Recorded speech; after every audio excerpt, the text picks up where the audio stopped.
इस प्रकार से कुछ इंटरफेस RSMS का खुल के सामने आता है, जिसको हम यहाँ पे पहला ये जो काम का चीज़ है CRM कंट्रोल रूम मैसेजिंग है। इसको हम इसमें जाकर जो है कंट्रोल रूम मैसेज कर सकते हैं। यहाँ पे देखिए कंपोज करने के लिए ये जनरल मैसेज है, ऑलरेडी जो चीज़ है वो लिख के आता है यहाँ पे। और ये देखिए ये क्राइम रिलेटेड मैसेज है, ये जो है इंटेलिजेंस मैसेजेस है, और ये इमरजेंसी मैसेजेस है। तो इस प्रकार से जिस प्रकार की आपकी मैसेज की कैटेगरी जो ऊपर में आप देना चाहते हैं, यहाँ से उस प्रकार की कैटेगरी को आप सिलेक्ट करके अपना मैसेज दे सकते हैं। जैसे एग्जाम्पल अगर जनरल मैसेज है तो ऑलरेडी यहाँ पर आप जिसको भी भेजना चाहते हैं यहाँ उसको ऐड करिए। ऐड करने के बाद में आपका जो भी मैसेज है उसको कंपोज करके यहाँ से आप आगे दे सकते हैं। ये है CRR crime record register. Crime record register जब हम लोग खोलते हैं तो इस प्रकार का उसका इंटरफेस आएगा। अब यहाँ पे काम का चीज़ है क्या, एक यहाँ पे रजिस्टर एंट्री है। तो यहाँ पर रजिस्टर एंट्री में ऑलरेडी सब कुछ लिखा हुआ है कि क्या क्या चीज़ के लिए क्या रजिस्टर है। लोकलाइज के लिए C3 है, स्पेशल रिपोर्ट के लिए C4 है। तो इस प्रकार से सारा आप देख सकते हैं इसमें लिखा हुआ है। और इसमें जो है कि हम लोग रिकॉर्ड को एंट्री करते हैं, कोई भी पोस्ट में रेलवे हुआ या कोई भी क्राइम रिलेटेड जो रिकॉर्ड का एंट्री होता है, हम लोग इस रिकॉर्ड एंट्री में ही जो है कि एंट्री करते हैं।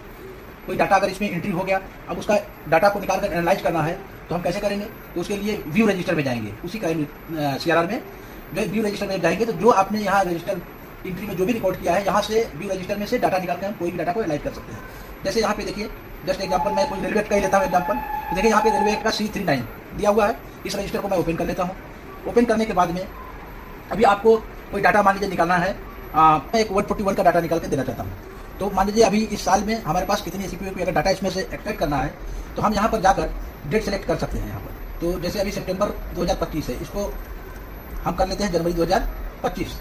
मान लीजिए 1 जनवरी 2025 हुआ और ये करंट डेट मान लीजिए आज ये 29 है तो मैं 29 कर ले रहा हूँ इसको। तो यहाँ पे हो गया। अब यहाँ पे बात है कि हमको सेक्शन क्या चाहिए, तो ACP के लिए 141 सेक्शन है।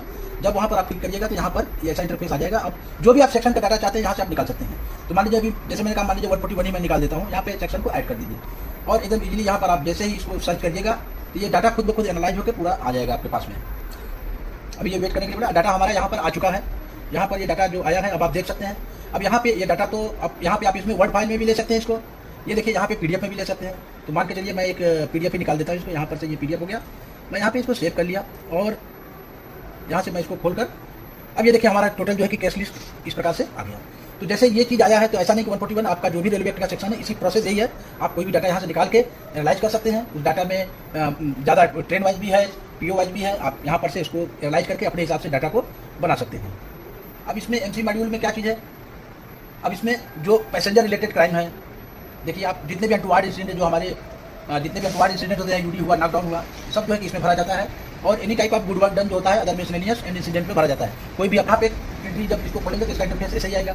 जब आपको कोई नया UD केस या अनटुवर्ड इंसिडेंट को जो है कि आपको एंट्री करना है तो आप जो है कि केस टाइप में जाइए, न्यू केस, सारा कुछ दिया हुआ है इसमें और सारा कुछ लिखा हुआ है। इजीली आप पढ़ने के बाद जैसा आपका डाटा है उसको फीड कीजिए और आप सबमिट कर देंगे। इस प्रकार से आपका रजिस्टर जो है मेंटेन हो जाएगा। मान लीजिए अब कोई UD केस का हमको जो है कि डाटा ही निकालना है, कि हमको डाटा निकाल के एनालाइज करना है, तो वो डाटा को हम लोग कैसे एनालाइज करेंगे। तो जिस प्रकार रेलवे में मैंने एक्सरसाइज किया था, सेम यही एक्सरसाइज इसमें है कि UD केस कुछ भी होगा तो रिकॉर्ड एंट्री में जाकर उसको अपडेट करते हैं। बट आपको उसी रिकॉर्ड को देखना होगा तो इस व्यू रजिस्टर में जाइए और ये अनटुवर्ड इंसिडेंट को आप यहाँ पे कर सकते हैं। अब यहाँ पे कोई डेट में मान लीजिए हमारे यहाँ हमको लेना है कोई डाटा की मतलब 1 साल के अंदर में कितनी UD या नॉकडाउन हुआ, तो सेम प्रोसेस वही है कि हम यहाँ पर अपना ये सेलेक्ट कर ले रहे हैं। मान लीजिए इसको जनवरी ही कर लीजिए, 1 जनवरी 2025 और यहाँ पे जो है कि आज तक का एक डाटा ले लिया मैंने। अब यहाँ पे देखिए क्राइम कैटेगरी है। अब तो अगर आप ऐसे टोटल मारिएगा टोटल भी आपका डाटा आ सकता है, बट आपको कोई स्पेसिफिक डाटा चाहिए तो आप क्राइम कैटेगरी में जाके थोड़ा पास लाना वीडियो देखिए, इसमें सारे कुछ लिखे हुए हैं, नॉकडाउन है, सेबोटेज है, सारा कुछ लिखा हुआ है इसमें। तो इस प्रकार से आपको क्या डाटा चाहिए आप इसमें से आप यहाँ पे डाटा निकाल सकते हैं। मान लीजिए हमको नॉकडाउन चाहिए या केस ऑफ रनओवर चाहिए, तो नॉकडाउन को मैं एक सेलेक्ट कर ले रहा हूँ और यहाँ पर डाटा निकल जाएगा मेरा। ये देखिए पूरा डाटा हमारा आगे निकल गया है। इसको भी आप PDF में ले सकते हैं, एक्सपोर्ट कर सकते हैं। सारा डाटा यहाँ से हमको UD केस का मिल जाएगा। अब यहाँ MCR जनरेट करते समय अब जब MCR मॉड्यूल खोलेंगे उसमें ये देखिए ये रिपोर्ट है।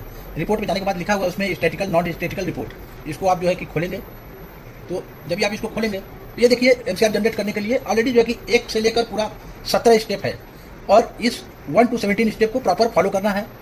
और जो भी मंथ का आप MCR जनरेट करना चाहते हैं, जो आपका फिक्स टाइम हो गया, यहाँ पे वो मंथ को आप यहाँ पे सबमिट कीजिए, इनपुट दीजिए।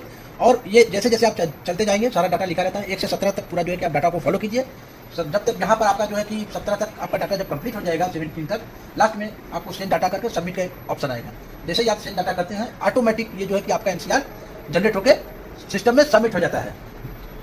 हमको मान लीजिए RSMS में कोई असुविधा हो जाती है और कोई परेशानी हो जाती है कि RSMS काम नहीं कर रहा है या कोई टेक्निकल इशू है या कोई चीज़ है, यहाँ पे देखिए ये दिया हुआ है हेल्प डेस्क। ये है हेल्प डेस्क, जिसमें हम अपना कोई भी RSMS से संबंधित इशू, टेक्निकल प्रॉब्लम या कोई भी चीज़ है तो यहाँ पे आप दे सकते हैं। अपना कोई न्यू रिक्वेस्ट है, कोई भी चीज़ है, जैसे हमारा अभी कोई प्रॉब्लम नहीं है इसलिए पेंडिंग ये सब जीरो दिखा रहा है, फिर भी अगर कुछ चीज़ है तो यहाँ पर आप हेल्प डेस्क में जाके यहाँ पे अपना कंप्लेंट को लॉन्च कर सकते हैं और जो भी होगा इसके माध्यम से जैसे इस चीज़ को आपको सोल्यूशन यहाँ पर मिल जाएगा।